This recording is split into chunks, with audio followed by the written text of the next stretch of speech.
საღამო მშვიდობისა დღეს 26 სექტემბერია. უწყვეტი საპროტესტო აქციების დაწყებიდან 303 დღე გავიდა და საქართველოს მოქალაქეები მიუხედავად ამ დღების სიმრავლისა არ იღლებიან და თავიანთ უწყვეტ პროტესტს აგრძელებენ და გამოხატავენ საქართველოს სხვადასხვა ქალაქებში. ამჟამად ვიმყოფებით ბათუმში, საქართველოს საკონსტიტუციო სასამართლოსთან, სადაც ტრადიციულად არიან შეკრებილები ბათუმელები, ბათუმში ჩამოსული სტუმრები და აპროტესტებენ საქართველოს ევროპული კურსიდან გადახვევას. საკმაოდ რთული და მძიმე დღე იყო, მსგავსად გასული 303 დღისა. საკმაოდ რთულია თქმა, რომელი იყო ადვილი დღე. დღეს სიახლე იყო მის რომ სახლში, სადაც დროას წევრი ნათია ლეთოდიანი ოჯახის სხვა წევრებთან ერთად ცხოვრობს, აღსრულების ეროვნული ბიუროს წარმომადგენელი მივიდა და განუცხადა ნათია ლეთოდიანის ოჯახის წევრებს, რომ 5000 ლარიანი გადაუხდელი ჯარიმის გამო ნათია ლეთოდიანის პირადი ნივთების დაყადაღებას აპირებდნენ. ნათია ლეთოდიანი დააჯარიმეს ბათუმში, აი ამ თქვენ ახლა უყურებთ მემედ აბაშიძისა და გამსახურდიას ქუჩის კუთხეში მდებარე ზებრა გადასასვლელს. ამ ზებრა გადასასვლელზე გადასვლის გამო არის დაჯარიმებული ნათია ლეთოდიანი მიმდინარე წლის 31 იანვარს. თქვენ იცით რომ ამ კონკრეტულ დღეს საკმაოდ ბევრი 35-ზე მეტი ადამიანი დააჯარიმეს და საკმაოდ მაღალი ჯარიმებით, მათ შორის 5,000 ლარიანი ჯარიმებით. მათი ნაწილის გადახდა მოსახლეობამ შეძლო და გადაუხადეს აქტივისტებს. ნაწილმა პრინციპულად არ გადაიხადა და მათ შორის იყო ნათია ლეთოდიანი, როგორც ჩემთვის არის ცნობილი. სანამ გავაგრძელებ, მანამდე გაჩვენებთ, ეს არის ნოემბერსა და დეკემბერში ნაცემი სპეცრაზმელების, განსაკუთრებული დავალებათა დეპარტამენტის და თანამშრომლების და ასევე უცნობი შავოსანი ტიპების, რომლებიც შსს დაქვემდებარებაში იყვნენ სავარაუდოდ, მათ მიერ ნაცემი ადამიანები. ეს საქმეები, რა თქმა უნდა, არ გამოუძიებია ქართული ოცნების ხელისუფლებას და სამაგიეროდ ქართულ ოცნებას ყავს ციხეში პოლიტპატიმრები, სინდისის პატიმრები, ადამიანი, რომელთა დანაშაული ვერც პროკურატურამ, ვერც სასამართლომ ვერ დაადასტურა, თუმცა ამის მიუხედავად 2 წლით ციხეში გაუშვა ყველა მათგანი. ვაგრძელებ ნათია ლეთოდიანზე საუბარს. მისი ბაბუისა და ბებიის კუთვნილი სახლში შევიდა დღეს აღსრულების პოლიცია. ნათია ლეთოდიანი არის დევნილი აფხაზეთიდან და მან ბათუმელებთან ინტერვიუში თქვა, რომ ერთხელ რუსებმა წაართვეს უკვე სახლი. სახელმწიფოს ნათიას ოჯახისთვის, როგორც დევნილისთვის არ მიუცია რაიმე სახის კომპენსაცია და დევნილებს იცით რომ ეკუთვნით კომპენსაცია ბინა უნდა მიიღონ წესი, თუმცა ეს ბინა ნათიას ან მის ოჯახს არ მიუღია და ახლა სახელმწიფო ცდილობს დააშინოს კოალიციის წევრი და ამ ფორმით აი შევიდნენ სახლში, მისი პირადი ნივთების დაყადაღება აღწერეს, პირადი ნივთები შემდგომი კონფისკაციის სავარაუდოდ შემდგომი კონფისკაციის მიზნით. მე აქ მინდა ვკითხო აქციის მონაწილეებს ნათია ლეთოდიანის кейსთან დაკავშირებით და მალხაზ ჭკადუას ვხედავ. გამარჯობა მალხაზ. ნათია ლეთოდიანის ამბავზე საუბრობთ დღეს სხვა ბევრ ამბებთან ერთად. ახალი სიახლეა რა მეთოდითაც სახელმწიფო ცდილობს აქტივისტების დაშინებას. ამ შემთხვევაში შევიდნენ სახლში, რომელიც არ ეკუთვნოდა კონკრეტულად დაჯერიმებულ აქტივისტს, თუმცა დაიწყეს ამ სახლში არსებული ნივთების, მაცივრის, ტელევიზორის, დივანის აღწერა, კარადების აღწერა, შემდგომი ალბათ კონფისკაციის მიზნით. რა ტიპის, ასე ვთქვათ, მცდელობაა ეს რას ცდილობს სახელმწიფო? იურისტები უკეთ იტყვიან, რამდენად კანონიერია სხვისი ქონების დაყადაღება სხვა მოქალაქის მიერ ჯარიმის გადაუხდელობის გამო, მაგრამ ალბათ ნათიას ანგარიშები რო დაეყადაღებინათ, გაცილებით გასაგები იქნებოდა აუდიტორიისთვის და საზოგადოებისათვის, რომ სახელმწიფოს ქმედება იყო მართლზომიერი, ასე ვთქვათ და გონივრული, ხომ? ჯარიმა არ გადაიხადა პოლიტიკურმა აქტივისტმა ბათუმში დაჯარიმების გამო და მერე მიადგნენ ბებია ბაბუის სახლს, ხო, სადაც ნათია ცხოვრობს, ბავშვობის მერე რაც იძულებული შეიქნა ოჯახთან ერთად დაეტოვებინა სოფელი, ხო? ეს რაღაცა ახალი არის ჩვენს საზოგადოებრივ პოლიტიკურ ცხოვრებაში, როდესაც მიდიან და პრაქტიკულად პოლიტიკურ მოროდიურობას ეწევიან და აღწერენ სკამს, მაცივარს, გამათბობელს და ასე შემდეგ. ერთი პაწაწინა ჩართვა მინდა გავაკეთო, ნათიას მამა ყობალე ითოდიანი 20-21 ივნისის მოვლენების დროს დაშავდა. საპროტესტო აქციების დროს თვალი დაუზიანდა და რის შემდეგ მთლიანად დაკარგა მხედველობა. ანუ ერთი მხრივ რუსებმა ამ ხალხს წაართვეს სახლი აფხაზეთში, შემდეგ ჩამოვიდნენ საქართველოში, სახელმწიფო მხედველობა კი სახელმწიფომ გამოიყენა ძალა 20 ივნისს და 21 ივნისს და ახლა მიადგა აქტივის ზებრაზე აი ამ ზებრა გადასასვლელზე არის საუბარი, აქ გადადიოდა ნათია ლეთოდიანი და აქ დააჯარიმეს აი ამ ზებრაზე გადასვლელზე, როდესაც პრაქტიკულად სახელმწიფომ ყოველ შემთხვევაში მიტაცებულმა სახელმწიფო ორგანოებმა ქართული ოცნების მიერ საქმე აღძრეს ბატონ პაიკიძეზე, რომელიც დაკავშირებული არის სუსის ყოფილ უფროსთან ლილუაშვილთან და დადასტურებულად შეგვიძლია ვთქვათ, რომ თქვენ მიერ, თქვენი კოლეგების მიერ, აიფაქტის, ღვთისამბების, გელამ თბილისშვილისა და სხვების მიერ მონიტორის მიერ გამოქვეყნებული ჟურნალისტური გამოძიებები, ესე იგი საფუძვლიანი ყოფილა, რომ მიკროჯებირები ყოფილიყო შოვის ტრაგედია, არ შეიწირავდა ათეულობით ადამიანს და პრაქტიკულად გახსოვთ როგორი საარტილერიო ცეცხლი ჰქონდა გახსნილი ხელისუფლებას ყველა ჟურნალისტისა და მედია გამოცემის მიმართ წინააღმდეგ, რომელიც ამბობდა, რომ დიახ, აქ არის სახელმწიფოს პასუხისმგებლობა, ის რასაც ამბობდა სამოქალაქო სექტორი, დამოუკიდებელი მედია ორგანიზაციების ერთობლიობა, პრაქტიკულად ამავეს ამბობს ახლა სუსი, ხო? და ამის გამო პაიკიძესთან დაკავშირებული გამოძიება დაიწყო. მისმა მინდა რომ ზებრის გადაკვეთა გახდა საფუძველი, რომ ნათია სამართალდარღვევად გამოიცხადებინათ და ახლა დაადგნენ მართლა მოროდიორებივით ბებია ბაბუის ნაკონო მაცივარს და რაღაცა მძიმე ტექნიკას, ძვირადღირებულ ტექნიკას, რომ ის 5000 ლარი ამოიღონ, ეს სრულად ახალი რაღაცა მეთოდია. მე არ მახსენდება ასეთი რამ, მაშინ როდესაც მარტივად შეეძლო ნათიას ანგარიში დაეყადაღებინა და ეთქვა, რომ შენ სანამ თქვა არ მივიღებ ჩვენგან რაღაცა იმ თანხას, რომელიც არის საურავთან ერთად დაკისრებული. დაყადაღებულია, როგორც ვიცი, კი დაყადაღებულია. და ყადაღის შემდგომი ნაბიჯია ეს სახლში მისვლა და ნივთების აღწერა. ყოველ შემთხვევაში ნახეთ როგორი მომენტი არის პრაქტიკულად ადამიანებისთვის იმის წართმევამდად, რაც კონსტიტუციით გარანტირებულია. გამოხატვის თავისუფლება პრაქტიკულად აიძულებენ ადამიანებს, რომ ითანამშრომლონ რეჟიმთან და ამ უთანასწორო უსამართლო პირობებში ამყოფებენ აქტივისტს, რომელმაც მართლა ბავშვობისას ძალიან მძიმე ამბავი გადაიტანა, რომ სახკარი და მთელი კუთხე დაკარგა. მერე მამამისმა 20-21 ივნისს თვალი დაკარგა და პრაქტიკულად მე რაც ვიცნობ ნათია სულ ბრძოლაშია. სულ ომშია, არის პოლიტიკური აქტივისტი, არის სამართლიანობის მხარეს, არის ადამიანის უფლებების დაცვის მხარეს და უწევს ახლა ისეთ მდგომარეობაში ყოფნა, როდესაც პრაქტიკულად ოჯახში ყოფნა წინ მისი ცხოვრებაც კი არ არის, ასე ვთქვათ, დაცული. ყველაფრის მიყურადება შეუძლია.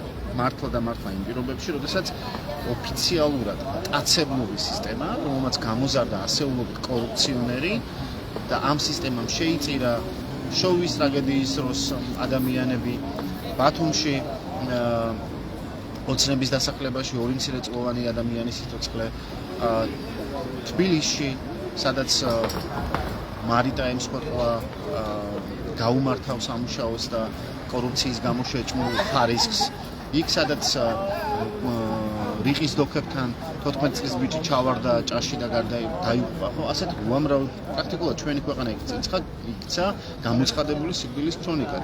კორუფციის და დაუდევრობის და იმის გამო, რომ სახელმწიფო ინსტიტუტები არ აკეთებენ საქმეს ისე როგორ უნდა აკეთებდნენ, იმიტომ რომ ყველა იპარავს.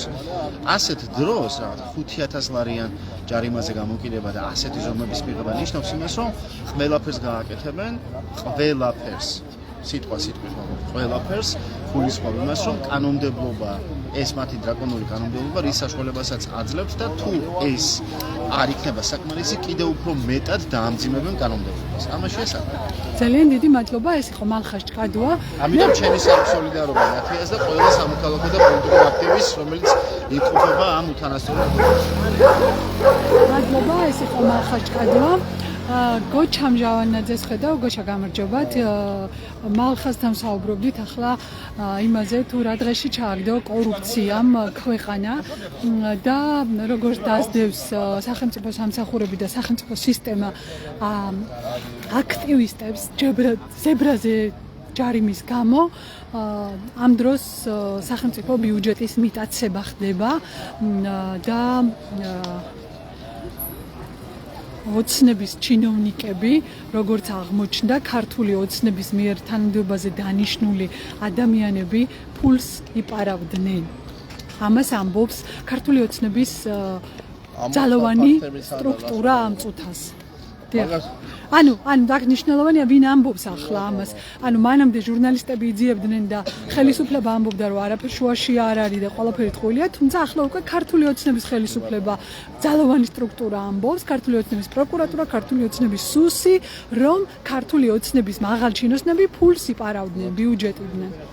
ანუ სამართალი და ზოგადად მიდგომები და პოლიტიკა რო შეერჩევითია რეჟიმის პირობებში, ფაქტებით არა დასრულებული, რაც ანუ ახსულების შესახებ კანონში შეტანილი ცვლილებები არის კატასტროფა და რავი ადამიანის უფლებების ფეხბურთის გათენვა, საყოველთაო დეკლარაციით აღიარებული უფლება, საკუთრების უფლება, რომელიც კონსტიტუციითაცაა გამტკიცებული, ანუ გაუქმებულია ფაქტიურად ქვეყანაში, მაგალითად აქტივის ჩვენს თანამებრძოლ ნათია ლეთოდიანს, რომელიც თქვენ ახსენეთ 5000 ლარიანი ჯარიმის გამო, ახსულები, რომელიც არის აფხაზეთთან დევნილი, პირადი კერძო საკუთრება არაფერი არ გააჩნიათ, ბებიასთან და ბაბუასთან როგორც ვიცი და მის საკუთრებაში არაფერი რეალურად არ ფიქსირდება და ახსულების მიზნით სახელმწიფო წარმომადგენელი მიივიდა მის ბებიასთან და ბაბუასთან და დაიწყო იმ ქონების აღწერა და ამოღების პროცედურები, რათა ეს ჯარიმა გადაახტევინონ იძულების ის არის კატასტროფა რეალურად იმ ხალხის, ანუ ლეთოდიანის ბებია და ბაბუის საკუთრების უფლება რეალურად გააუქმა სახელმწიფომ ამ ქმედებით. ანუ ამბობს იმას, რომ მე თუ ჩავთვლი საჭიროდ და თუ სწორად ანუ ჭალებში მიმაჩნია ნებისმიერი ძალით, ნებისმიერი მეთოდით, ნებისმიერი პირიდან ამოვიგებ ფინანსურ რესურსებს, რომ გავაძლიერო რეჟიმი, დავაფინანსო მოძალადეები, რომელიც არის კრიმინალები და პოლიციელები აწოდებული და ასევე ჯალათი მოსამართლეები და პროკურორები. Თქვენ მიყავს საქმე და მე ვფიქრობ, ამაზე თითოეულმა მოქალაქემ უნდა ამოიღოს ხმა იმქედან გამომდინარე, რომ შეიძლება რა ვიცი მატერიალურად ანუ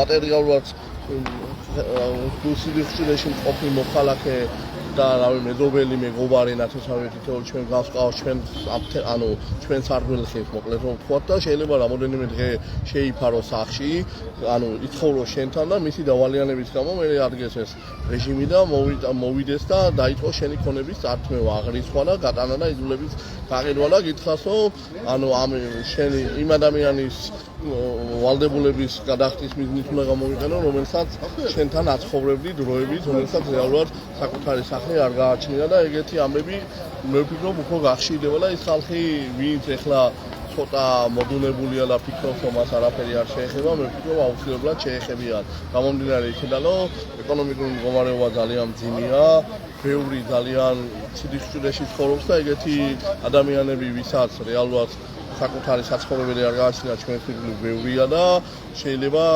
შემთხვევა ჩვენ შეგვემთხვას და ჩვენდანაც დაიწყო ქონების იძულების გატანა და ამოღება.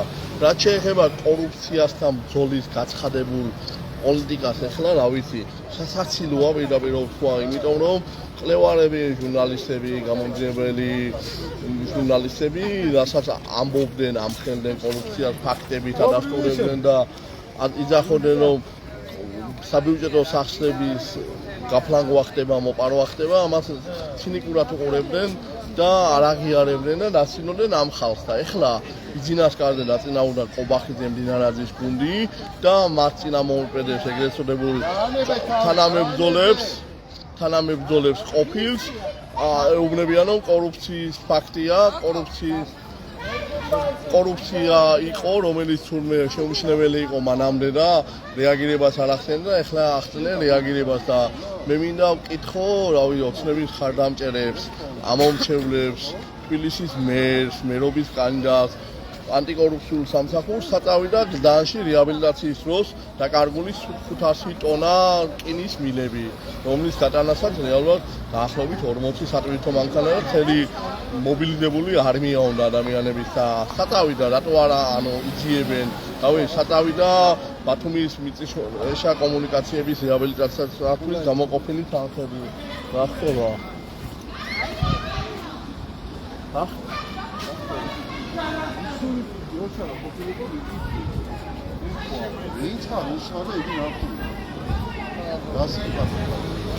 რა მოხდა?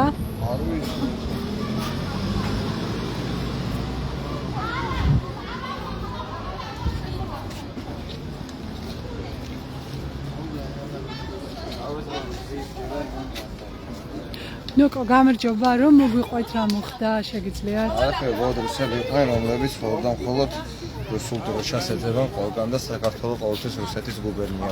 რა თქვეს, რამე თქვეს რაღაც რუსეთის დროშა არ არის, რომ გამოთქვეს პროტესტი და შემდგომ თქვეს, რომ ჩვენო საბჭოთა კავშირის საქართველოს მოყვარულები ვართ. რასაც გასცეს პასუხი აქ ყოფნა პროტესტანტებმა, აქტივისტებმა და რავი ერთ-ერთი რიგითი ჩვეულებრივი ხორი იყო, ასე ვთქვათ, რუსეთის წარმომადგენლები. აი მაგაზე გავხიზიანდი კიდე, რა არის? ერთად ხო.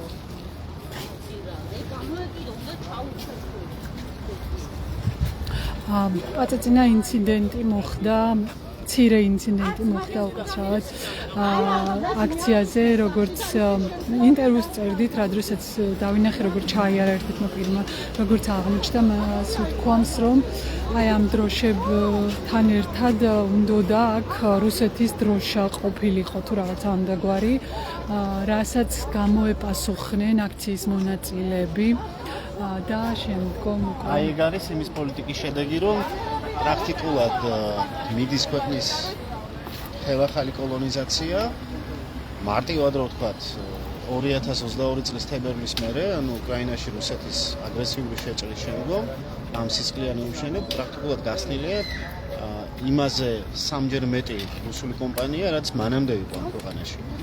და იმ ოკუპანტი ქვეყნის წარმომადგენლები, რომლებიც ჩამოდიან და მეტწილად იზიარებენ საკუთარი ქვეყნის საგარეო კურსს, ესეც კი უქმნის დისკომფორტს, იმიტომ რომ პრაქტიკულად ყველაფერს აკეთებს ქართული ოცნება, რომ რუსი დისიდენტები, რუსი ჟურნალისტები არ შემოუშვას და სპეციალური სიებით ხელმძღვანელობს, რომელსაც დარწმუნებული ვარ რუსეთიდან იღებს. აქ და ობილატელ რუს ტურისტებს, რომელთაც წარმოდგენა აქვს საქართველოს როგორც საბჭოთა მზიან საქართველოზე, სადაც შეიძლება ფართოდ მიგიღონ წითელ ხალიჩაზე, გიმღერონ და გიცეკონ და ხინკალი შემოგიხვიონ და ხაჭაპური გამოგიცხონ, ესეც უქმნით პრობლემას, რომ უკრაინის დროშა კიდია. ეს არის ქვეყანაში არსებული იმ პოლიტიკის შედეგი, რომელსაც ახორციელებს ქართული ოცნება 2022 წლის, განსაკუთრებით 2022 წლის თებერვლის შემდგომ. დიდი მადლობა, აქ ნარგიზ დავითაძეს ხედავ. კაპიტან ნარგიზ, გამარჯობა, შეიძლება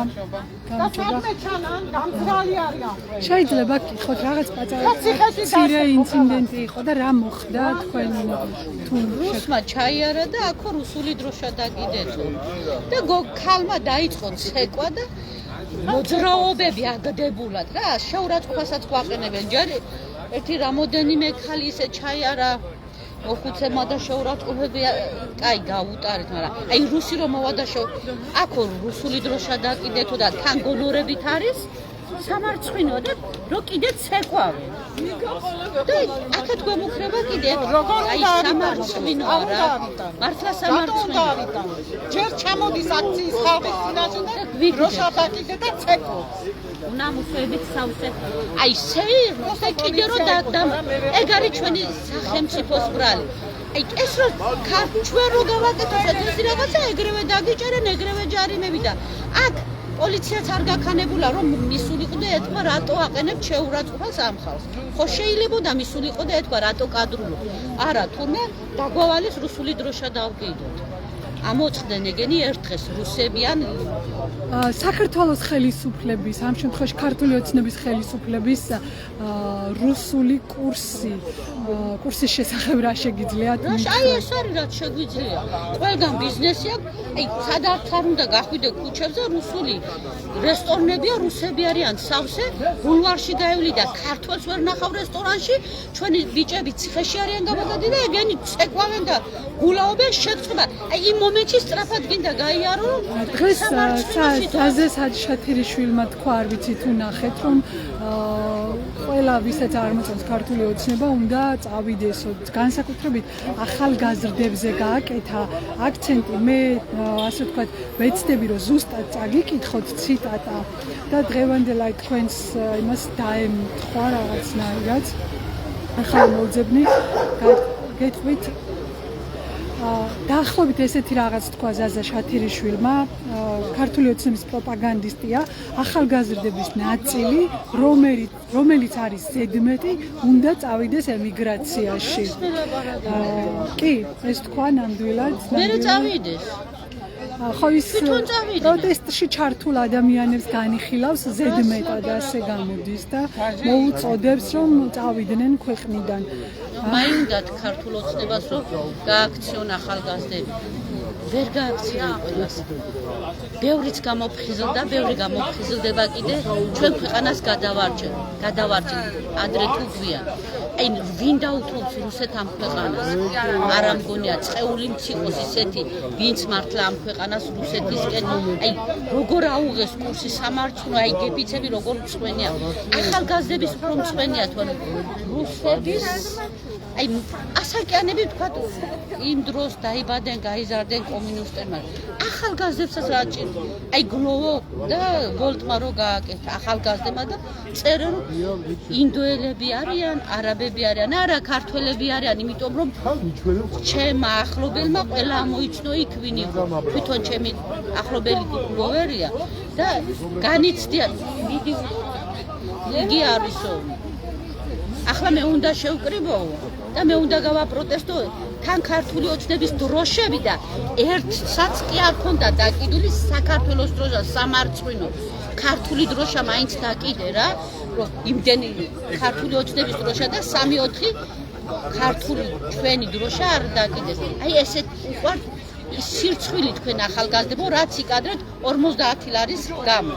სირცხვილი თქვენ ქვეყანაზე იზრუნოთ, კარგი იქნება. მადლობა, ეს იყო ნარგიზ დავითაძე.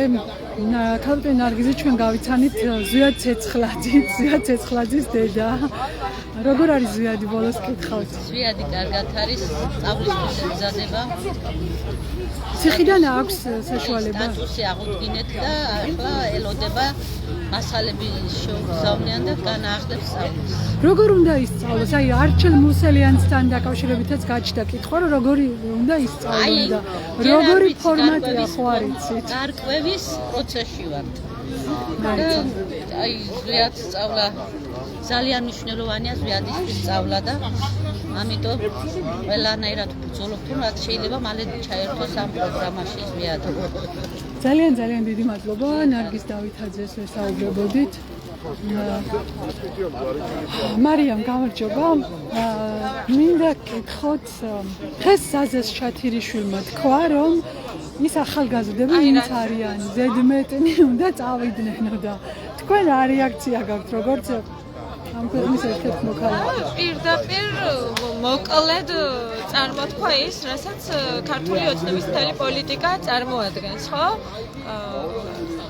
გააქციო, დაამხოს ეს ქვეყანა, ან დაცალოს მისი მოსახლეობისგან და სანაცვლოდ მოქალაქეობა დაურიგოს აი იმ რუსებს მაგალითად, რომლებიც აქ აქციაზევე ჩვენვე გვავიწროებენ და რაღაც შეურაცხყოფას გვაყენებენ.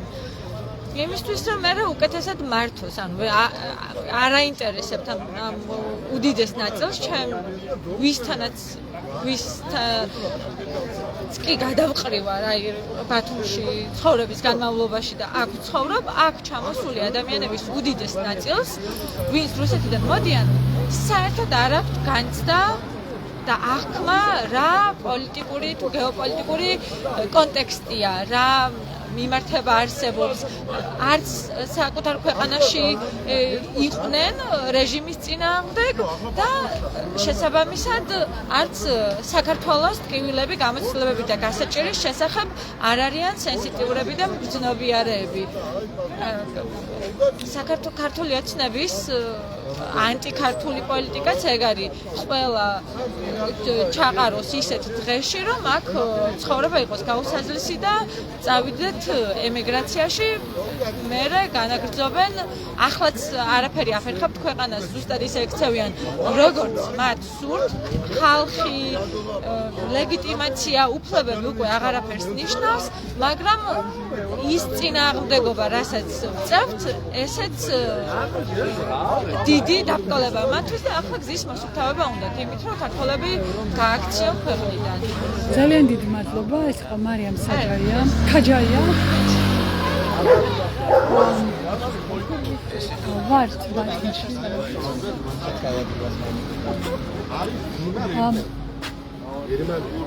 გამარჯობა, შეიძლება გკითხოთ?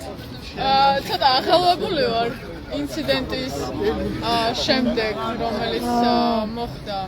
მე მინდა გკითხოთ ისე, ქართული ოცნების პროპაგანდისტმა ზაზა შათირიშვილმა თქვა დღეს დაახლოებით ესეთ რაღაც, რომ ახალგაზრდების ნაწილი, რომელიც არის ზედმეტი, უნდა წავიდეს ემიგრაციაში და აქ იგულისხმა ჯენზი, რომელიც აქტიურად არის ჩართული პროტესტში. თქვენც ახალგაზრდა ხართ, როცა ამას ისმენთ, რომ იმის გამო, რომ განსხვავებული აზრი გაქვთ და არ მოგწონთ ქართული ოცნება, უნდა წახვიდე ემიგრაციაში, ეს არის დირექტივა, ესე ვთქვათ, პროპაგანდისტის, რომელსაც სავარაუდოდ ხარჯს უჭერს ამ იდეას ქართული ოცნება.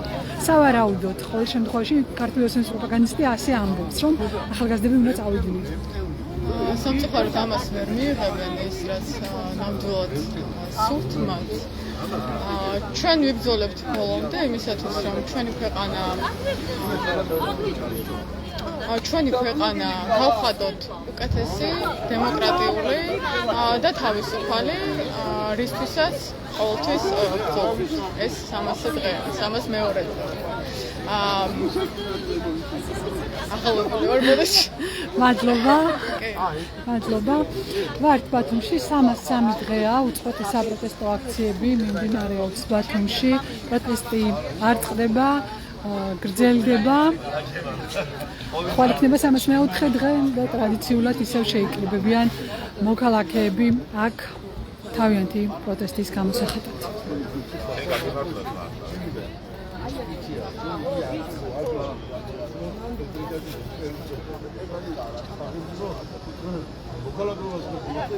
მაშინ უნდა გაჩვენო.